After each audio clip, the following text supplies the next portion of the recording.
That load management. Something Odell probably needs. That's a good segue into the Ravens game today, man. Yeah, so okay, guys, we're gonna switch up the NFL right now. The Ravens were banging with the Rams. I mean, it was back and forth. One thing I did see that I really liked seeing was Lamar play from behind, lead his team back, throw the touchdown to Zay Flowers for the go-ahead touchdown.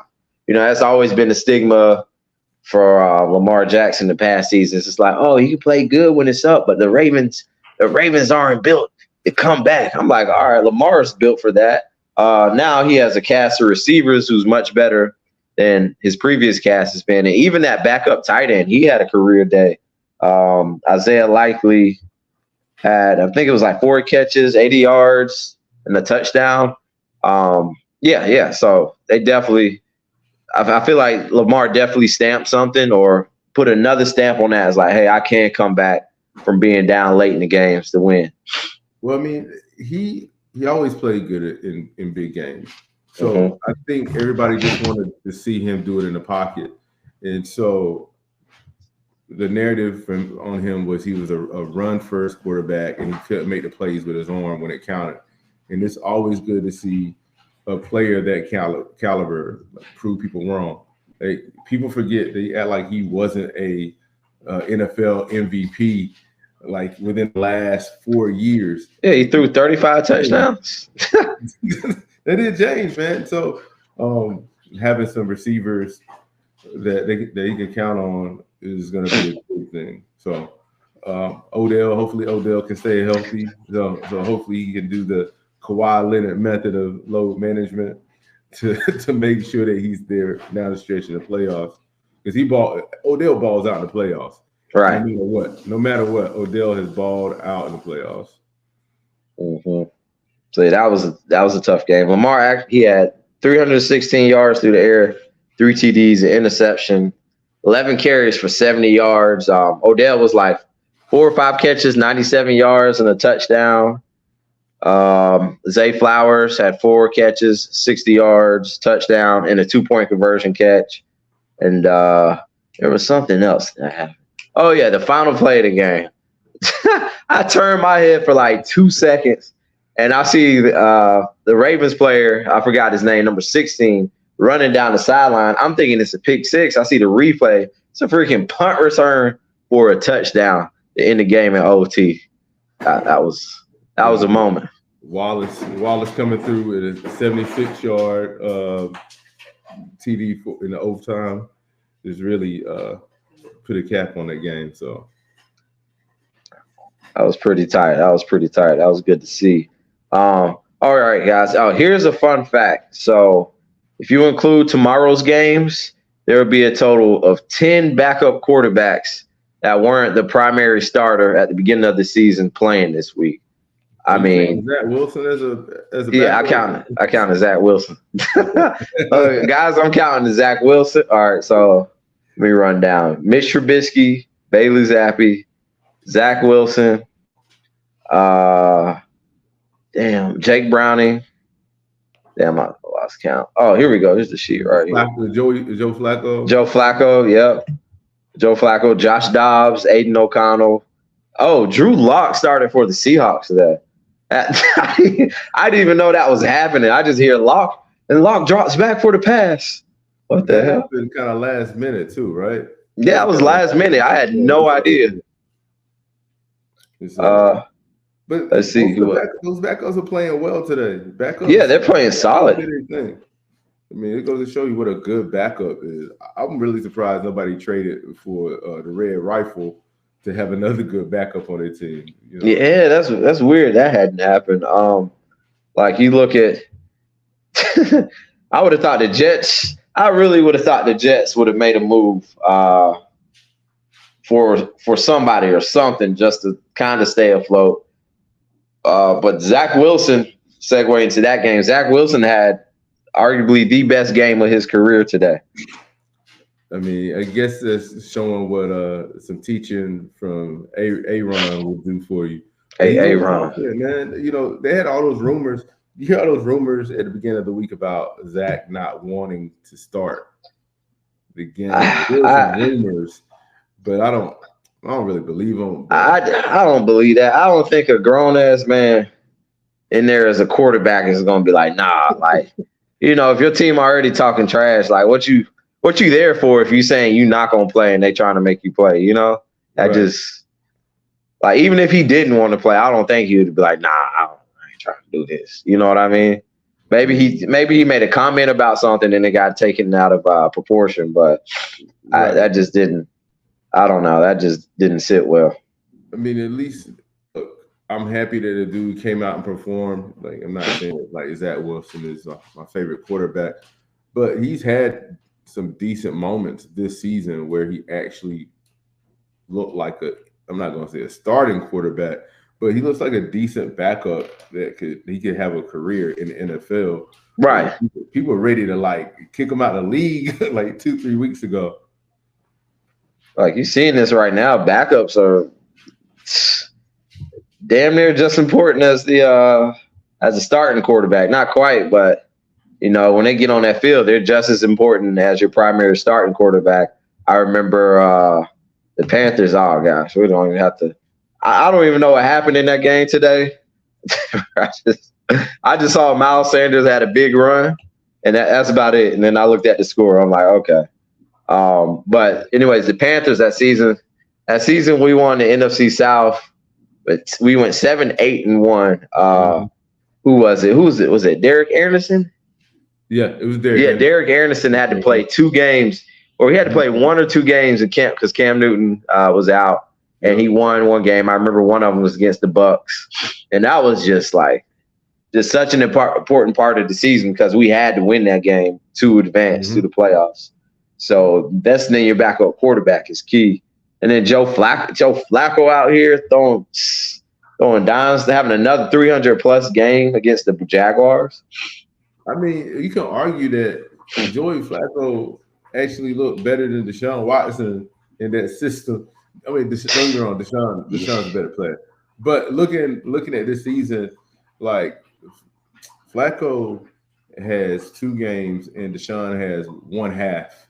That last half that he got hurt in was his best football of the season. But Joey Flacco is coming on to actually make the Browns look like a contender still. I mean, they have the best defense in the NFL. So it's crazy to me. So you look at the previous years. I mean, all the noise, Baker Mayfield, the rookies, the stars they bought in, and then most of all, maybe the Deshaun Watson addition. This organization has so much noise about it. They sucked for so long, and yet this season they don't even have a solid starting quarterback foundation to be there. And this is the best team. This is the best team they've had yet. Yes. With the least controversy at the moment, this is the best team they've had yet. You can argue the same for the Cowboys. That game is going on right now, y'all. Yeah, they beat the Eagles pretty good, but I expected that. The Eagles just scored, right? So they kicked 2 field goals, and they had like a fumble 6. Okay, so it's 13-24. 13-27. Dallas just kicked the field goal. Okay, still a ball game. All right, it's still what, 3rd quarter? Yes, it's the 3rd quarter. The crazy thing about that, man, people are going to talk about Jalen Hurts not running right now. So not to say that he's, having a bad year or anything like that, but there's definitely something going on. When he came up hobbling a couple of weeks ago, like he's not doing a lot of RPOs or anything like that, getting outside the pocket, making moves out there like that. So all right. That Dallas defense, man. They're fast, man. And it's so funny. They say they play so much better on turf. I guess the players move faster on turf. I'm not exactly sure. I'll do some research into that, and I'll have some answers for you. But yeah. So the Eagles, they're looking like they're down 2 touchdowns right now. It's looking like they might lose this game. I took them to lose this game. I didn't think they were going to sweep the Cowboys, especially with the Cowboys playing this good this season. 14 straight wins at Jerry. So playing. Yeah, it's a home game too. Yeah, absolutely. All right, and then we got another fast quarterback here. The Lions went to Chicago and lost 13-28. Justin Fields is doing pretty good with his stock. What do you had it right here? Yeah, 223 yards passing, a touchdown, 12 rushes, 58 yards and a touchdown. And DJ Moore balled out. Damn, how I miss DJ Moore. You think this game says more about the Lions or the Bears? Definitely about the Lions, man. Yeah. The Bears, they're in this mode where they're trying to get the best out of their team right now. It's not like they have to worry about draft picks because they already have the number 1 draft pick. So it doesn't matter. Yeah. They're not trying to tank because they already have a team tanking for them. And then I think it's crazy. It's crazy, man, because they're just trying to figure out what to do with Justin Fields. Now, I was thinking this today. He played well today. If he continues to have pretty good games throughout the season, do you think there's what percentage chance do you think is possible that they keep him? You don't think they're keeping him? 30% chance. 30% chance, and they'll have to pay him next year, right? They're gonna have to pay him, but I guess you could negotiate more of a team-friendly deal. Oh, he'll have to. Yeah, he'll have to do a team-friendly deal. And then you draft Marvin Harrison Jr. Yeah. You have DJ Moore on one side and then Marvin Harris Jr. You can make that shake for real. I mean, most of the elite teams in the league have 2 receivers lined up. I mean, even if you look at the Bengals, you look at with Philly. I mean, most teams that are really doing it have 2 receivers lined up. I mean, but Justin Fields might have already played himself out of that team. So I guess also depends on if they retain their coach. So yes, that too. I mean, if you look at just imagine they bring in maybe like a hardball. I mean, I know his name is very popular for coaching free agency this offseason.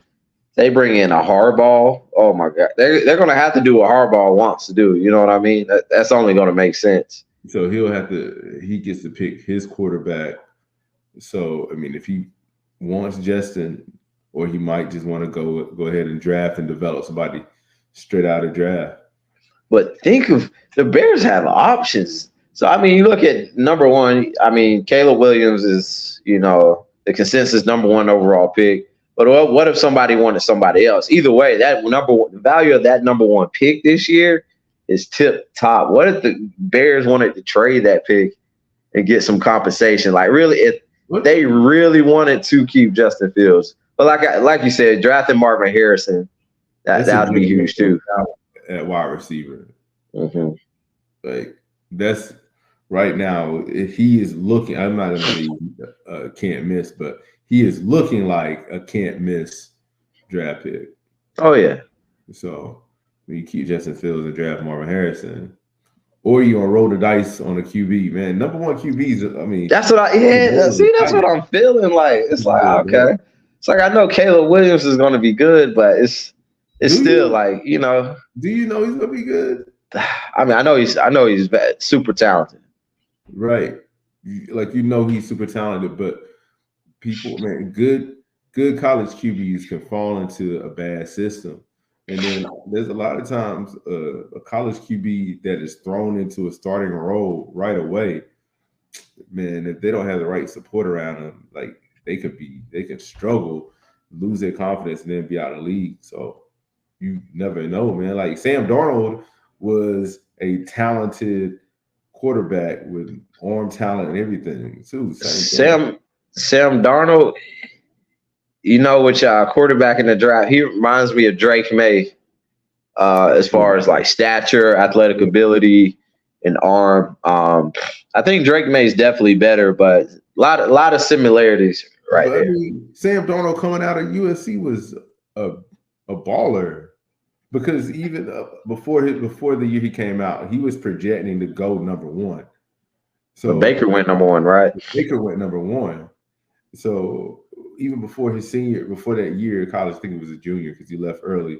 Before that year in college, he was projected to be the number one pick. Everybody's like Sam Darnold. And then Baker just caught fire that year. Somebody rolled the dice on Baker. I mean, you just never got the Heisman. Pick. You never know how a number one QB is going to turn out. You can argue Daniels from LSU. Oh, the most talented pick. You know what I'm saying? Yeah. Shout out, congrats to him, the Heisman winner. Yeah, man. Shout out. I mean, he put up crazy numbers, man. He did. Passed some staggering highlights too. So if you're arguing talent, there's so many QBs coming out. You got Bo Nix, Michael Penix, Shador might come out. I mean, a lot of the guys haven't confirmed, but I don't think he's leaving. Yeah, I don't think Shador is coming out. I think that's probably the one QB that will end up staying. I mean, he doesn't have a reason to come out. He's going to make $4.5 million, right? Just going back to school, so he can honestly improve his stock or go to a better team, or make sure he's in a situation that he wants to be in instead of being forced into a situation where he doesn't. Yeah, for sure, man. But yeah, that draft in April is going to be interesting. I'm really curious to see what happens there. Did you check out this Vikings Raiders game? Did you glimpse that? I saw the lowlights of that game. Oh shoot! The Vikings got to win 3-0. Where were they playing at? They played in Vegas. They was at the game. They were too busy watching the NBA. They were too busy at the tournament, man. Yo, that was terrible. But about this, what's crazy is the Vikings are still 7-6 right now in playoff contention. I think they're in the playoffs. They're like a 6 seed or whatever.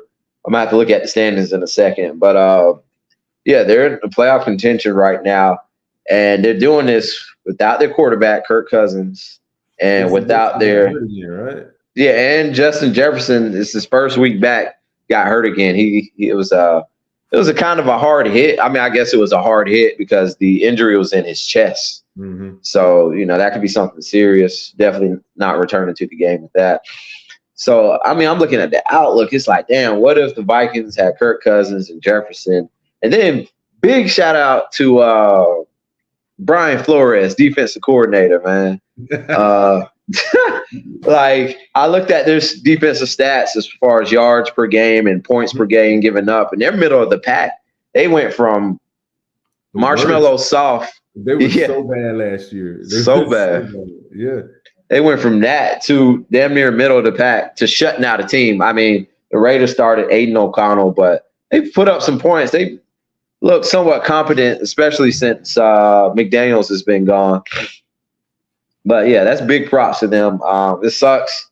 They lost their quarterback and their superstar receiver. But, yeah, the Vikings are something interesting to behold. I'm really curious how they're going to go at quarterback, attack quarterback in the offseason. Because Captain Kirk is up for a contract extension, and we know Captain Kirk don't miss out on no money. So nope. Hey, what? Hey, Kirk Cousins be getting paid. Kirk get paid no matter what. So I can see Kirk leaving the team. Like, it doesn't benefit Minnesota at this point. If they can make the playoffs without Kirk Cousins, what does that say about his stock for that team? Right. Like, you might as well go ahead and move on and spend that money elsewhere. And you just mentioned how many good young quarterbacks are coming out. You can draft them, have them play behind Dobbs a year or two, and develop a young quarterback. And although Dobbs didn't play great, I mean, he still jumped into that system in the middle of the year. So you just won his first game without even knowing some of his teammates' name he playing with. Like, that's wild. That's bonkers. So we had the Seahawks lost to the 49ers. Another backup quarterback, Drew Lock. Bro, it was so weird. I'm watching the red zone and they're like, Lock drops backs for the pass. I'm thinking, where the hell Drew Lock come from? I didn't even look at the injury report. I have no idea where the hell Geno Smith is at or what happened to Geno Smith. The Niners were 49 to get Brock Purdy. Another MVP-like performance, over 300 yards, 2 TDs. McCaffrey was McCaffreyin, and Debo was Deboing, boys. Had a rushing TD, a pass TD, and 149 yards receiving. Hey, man, I know Brock Purdy, is probably going to win MVP, right? It's a good chance. But, man, I don't think enough people are talking about Deebo Samuels actually being the most valuable player on that team. Deebo is killer, bro. I'm just saying. He's hurting him. He's hurting. And it's like he's hurting him. Look at all the players in the league. This man is literally hurting you on every part of the field. Backfield. He's getting a bubble screen, taking it to the crib, getting 20 plus yards. I mean, blocking.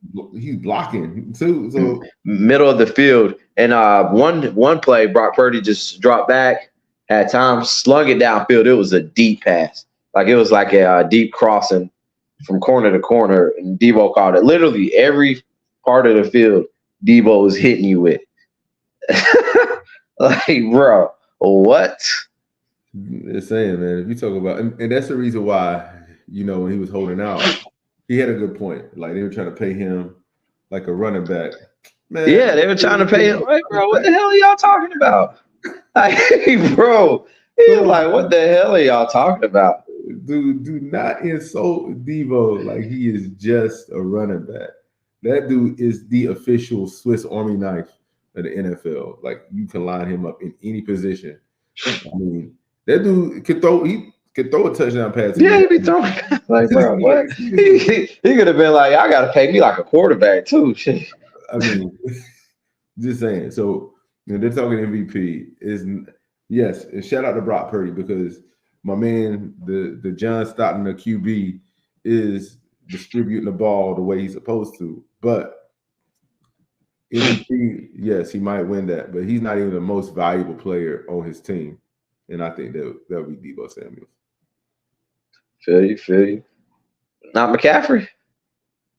Only because durability. But Deebo, don't get me wrong, McCaffrey can do a lot. Like, that dude, he's like a Ferrari. Like, he can do everything. But Deebo, they're lining Deebo up to do different things than they're doing with McCaffrey. Right. I'm not trying to take anything away from McCaffrey, because McCaffrey's he's definitely all pro, and he's going to be a future Hall of Famer. But easily, Deebo is actually doing more on the team. He's more valuable to that team. Like we were just saying, he's literally attacking them every inch of the field. It's ridiculous. Now, teams are having a hard time game planning for Christian McCaffrey. Like, they have a hard time game planning for McCaffrey. I'm telling you. All right, go ahead. But for Deebo, man, them dudes are losing sleep. It's like, bro, what the hell you about to do? Like, how are we gonna match up with him? Now, I've been saying this. I said this a few times. I'm gonna start saying this like every week. These two players specifically, especially Deebo, they are the future. That is the future position of football. In 15 years, it's not going to be a receiver. It's not going to be running backs. They're going to be Deebo Samuels and Christian McCaffrey's. Just think, you got two Deebos on the field, guys that are like bought into that talent, bred up like that. You can line them up in the slide, outside, in the backfield. I mean, you don't know. Like, how the hell are you supposed to game plan for that? Man, honestly, somebody like DJ Moore, they could. There you go, another one right there. There's enough. You're right. They're just good football players. All right, and so what we had? Yeah, the Patriots beat the Steelers Thursday. The Steelers get on my nerves, bro. That's a game they were supposed to win. I want to talk about that, man. Mitchell Trubisky, he didn't even play. He played better in the second half, but the first half he played like trash. And I expected more out of him than that. But the low, huh? He plays decent when he gets like in a rhythm with the Patriots. He plays decent. He should have been starting the season instead of Mac. Yeah. Because the last year it seemed like they were the same player. It was kind of weird. Yeah. They were definitely the same player last year, and I felt like Zappy felt more comfortable with the team. Yeah, and I don't understand why it took so long to just insert Zappy into the starting lineup already, especially when this Mac was. I mean, last year was one thing, and now I understand what the Patriots are going through and their lack of talent, but Mac is just playing awful. Like that's grade A awful. Yeah, man. I don't even want to bash him anymore. I know everybody else is. But Zeke had a good game. Zeke did have a good game. Zeke had a good game. This game was so good. It had to remind me that dude was on the team, man. Right? Like I forgot they picked him up. All right. So guys, it is Sunday night. So tomorrow we have the Titans versus the Dolphins and the Packers in New York against the Giants. Both of those games are at 8:15. Damn, they start at the same time. I guess they're both usually two Monday night games are in two different time zones, but the same time zone they'll be going on. So we'll make some predictions on that in just a second. But last game on the slate, let's talk about the Bills and the Chiefs real quick. Dude, Josh Allen was beasting in this game. You know, I've been pro Josh Allen all year. And did you see that lateral throw that Travis Kelce threw back to Kadarius Toney? Yeah, that was amazing. It was, what was it? It was like 3rd and 15. It was 3rd and long or 4th and long or something. He threw it to him. Travis Kelce's running. Just threw a straight spiral backwards. Kadarius Toney just ran, wiggled his way into the end zone. It got called back because Toney was lined up in the neutral zone. Bro, what are you doing? Yeah. I mean, I don't even know what to say.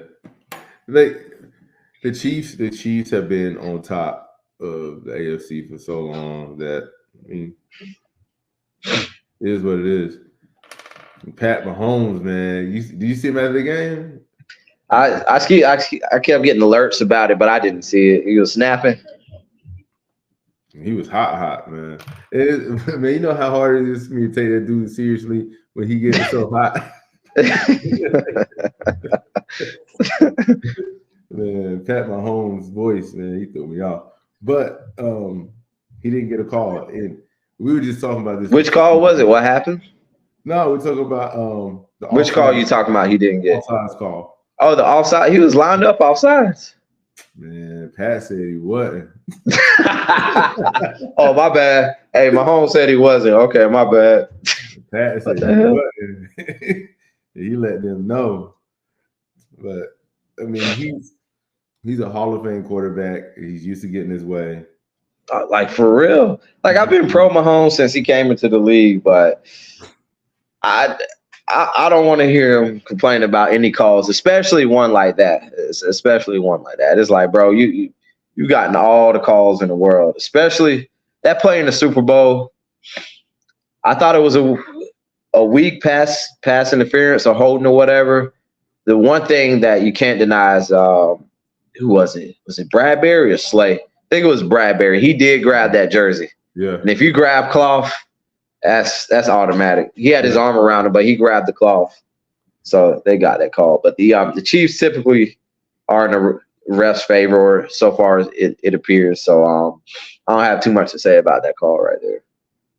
I mean, it moved Buffalo up to 7-6. They actually looking like a real team again, back in playoff position. The Chiefs have dropped 2 in a row. Mm-hmm. So they're 8-5. Luckily, the rest of the AFC leaderboard is still up and down. They're week to week, but the Chiefs have the opportunity to lose home field advantage for the first time in a couple seasons. So, if they don't have the home field advantage, it's going to be a whole different ball game. Teams not having to go up the Arrowhead and play. Right. Yeah. That's huge. If you don't have to go through Arrowhead to play, they're gonna have to go through Baltimore.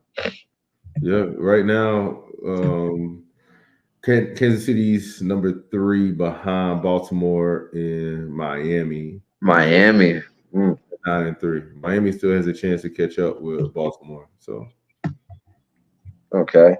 Hold on. Can you see where Green Bay is at? Yeah, Green Bay is number 7 right now. Wow, the Green Bay is in the playoffs right now. Yeah, Green Bay is number 7. Wow. Game tomorrow night, so they can actually move up. Green Bay is hot, man. So yeah, Jordan Love is playing really good. So that's really interesting how they're going to approach their quarterback situation, because early in the season it was looking like, man, now it's looking like, yeah. I mean, young dude developing. We talk about it all the time. Just give him a chance to figure his way out. And he didn't look, and honestly, he wasn't playing bad. You know what I'm saying? Right. It wasn't detrimental. Right. He didn't look like he didn't deserve the chance to start. You know what I'm saying?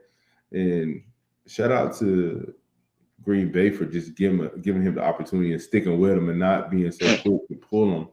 And they just stuck with him and kept on coaching him. And now, I mean, they have the opportunity to make the playoffs. And then I guarantee you next year, they're going to be one of the favorites. Because if they're catching on like this down the stretch, then hopefully this will carry over for their season next year. All right. I want to see them buy somebody, though. Like, the last big free agent I remember going to the Packers was Julius Peppers. Yeah, man. Hold on, I got a quick question. Segue. Have you ever been to Green Bay, Wisconsin? Nah. I have. Yeah. I have been to Green Bay, Wisconsin. And you know what it is? It's cold. It's cold. It's brick cold. It's cold. So not to be funny, they don't get a lot of free agents because most free agents have the opportunity to go somewhere where it's not that cold. Mm-hmm. So that's why a lot of young brothers and not brothers sign in LA, any team in LA, any team in Miami, any team in Florida. Like, just saying. But Green Bay, hey, it's a cool town. They got a lot of good bars. I'm sure they do got some rocking bars. The people are nice. But my roommate, when I was in the military, was from a little village right outside of Green Bay. So I've been to Green Bay.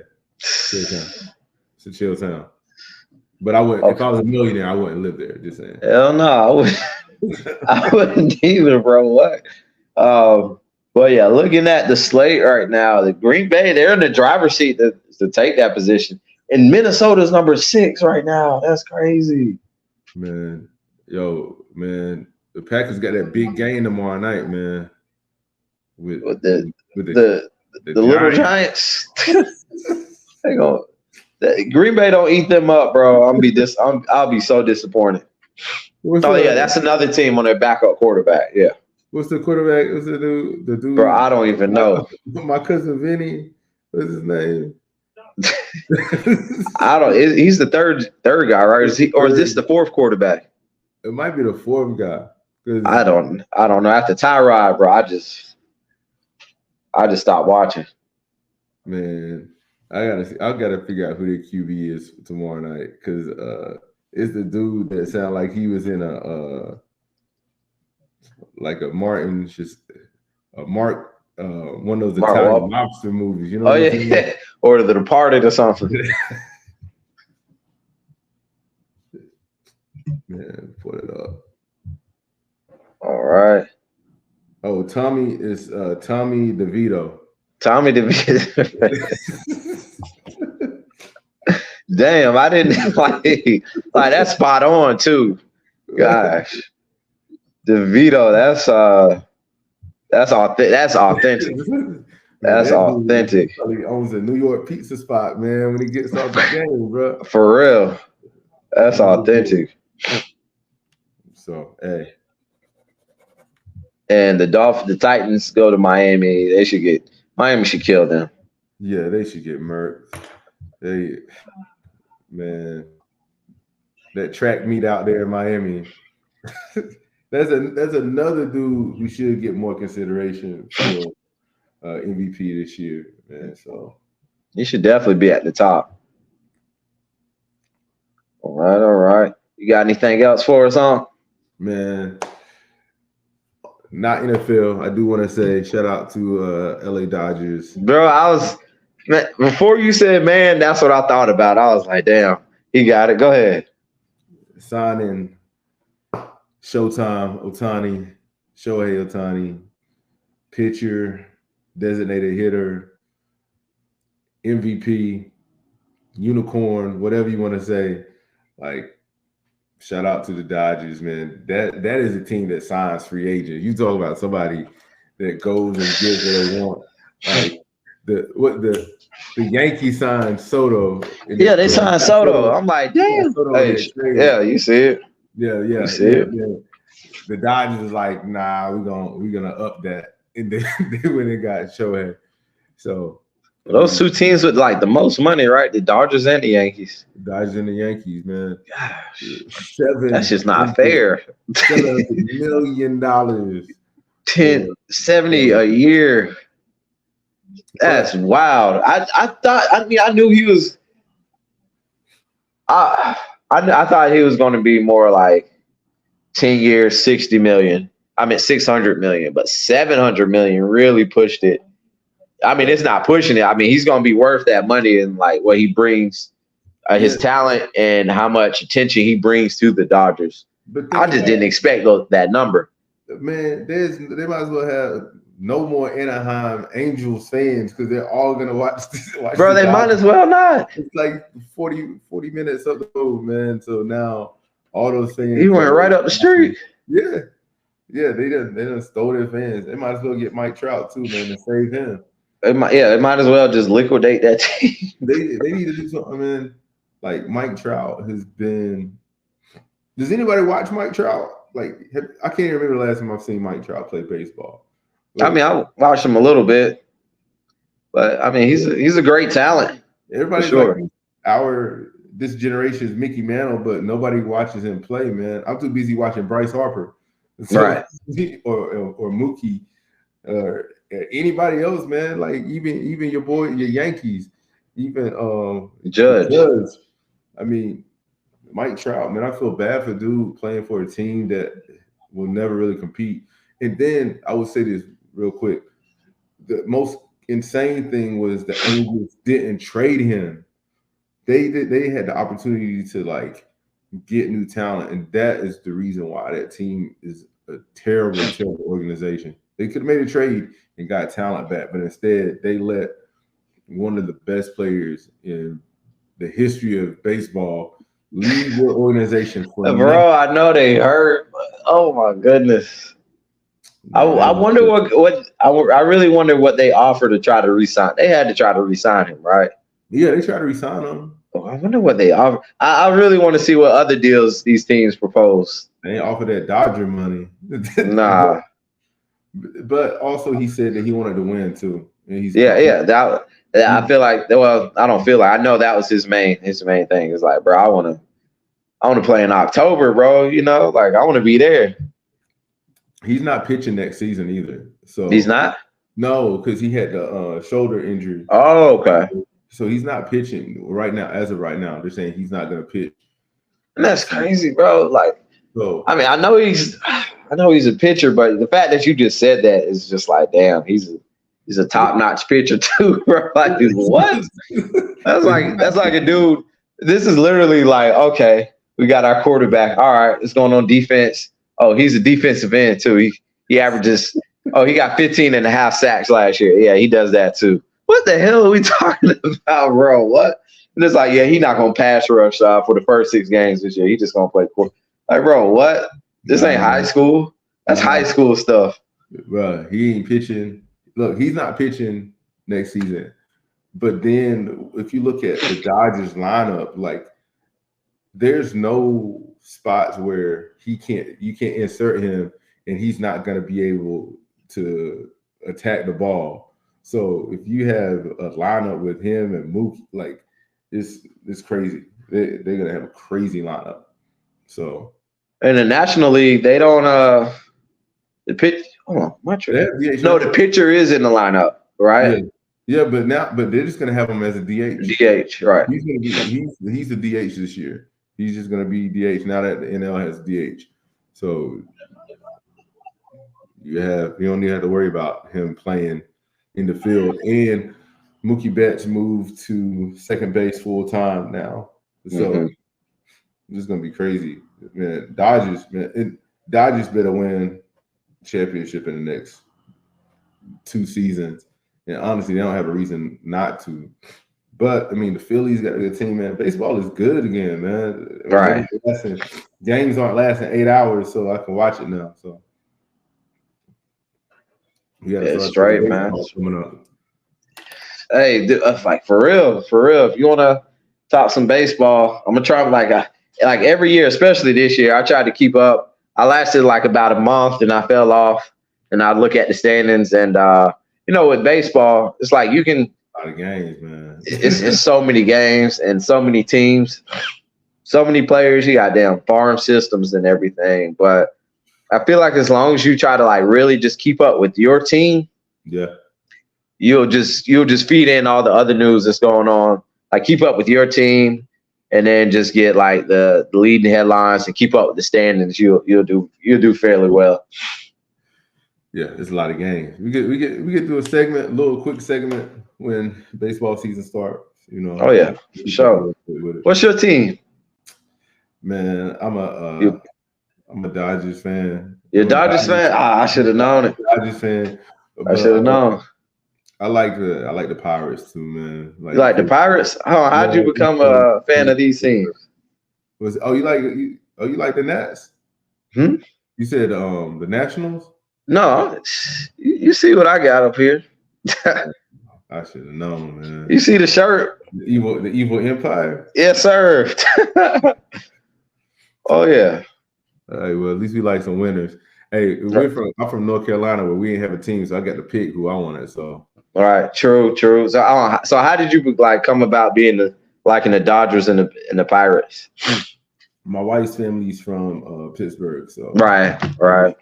And then Dodgers, man. Honestly, I used to be a Red Sox fan because I like Mookie. So I like Mookie a lot. And honestly, my favorite baseball player all time is Big Papi. And I have my David Ortiz Christmas ornament on my tree, man. That's my favorite player of all time. But wow, I'm a fan of Mookie. But then when they started doing crazy stuff out there in Fenway, I don't rock with them as much. I still them, but I'm more of a Sox and a Dodgers fan. Okay. Well, yeah, I'm bred up in the Yankees. My first MLB game I went to was at the Yankee Stadium. And being from Georgia, just that I get that. Being from Georgia, man, I just go for the Braves. When the Braves are in it, I'm for the Braves. But my heart, I bleed navy blue. All right. For those Yankees. Stripes, all right, sir. All right. Well, yeah, I'm down for some baseball talk. But guys, that wraps up this segment. We appreciate y'all tuning in. Hit that like, hit that subscribe. We got some more coming to you. Share it amongst everybody, and we the champs. We out, y'all. Thank you.